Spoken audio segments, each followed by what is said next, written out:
for something like sight reading specifically, if I would agree, the ability to sight read helps tremendously in the amount of material, and you have way more than I do, obviously. What kinds of tips, and if the answer is just do it more, that's an acceptable answer, but what kinds of tips do you have for people who want to develop this ability to sight read so that they can get better at all state things, but they have a more reliable starting point when they're trying to learn lots of music? Yeah, good. And thanks for asking me to rewind a little bit. Okay, so if I have a young player who's maybe they need to improve their sight reading, I'll just turn to the back of the Arbin book to the songs and say, okay, what's the first thing that you look at? Well, key signature.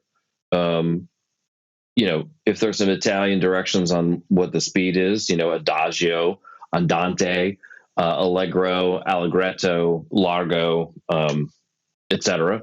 You want to try to understand.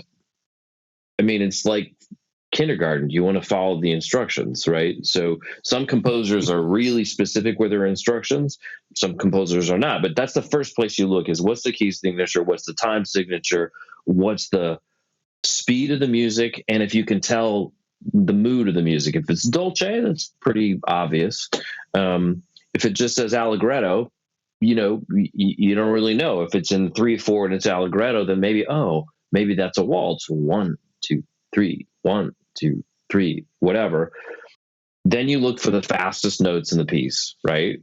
So you try to find, okay, this looks like the hardest thing. I'm looking at it, and it's a little bit gnarly with the fingers, or I have to make big leaps or whatever. That's where I set my tempo for my sight read, right? So to me, the most important thing about sight reading is choose a speed you can kind of play, and then don't stop, right? Do not go back and fix. I think that's as much of a universal rule as you can find with sight reading, is just go through it.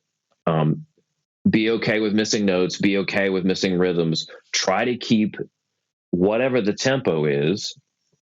And Chris Gecker was one of my huge influence on my playing. I just studied with him for a summer, but he always liked to associate a physical movement with a tempo. So, he would probably say, and I would agree with him, when you sight read, put the tempo in your feet, really, or tap your toe.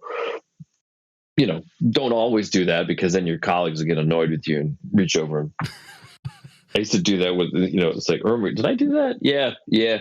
My first gig at the Kennedy Center, Tim White used to tap his foot all the time. I'd be like, hey, cut it out. Once I had 10. Yeah. Anyway, so So I would say, like, that's the first thing. Figure out where the fastest bits are and choose your tempo from that.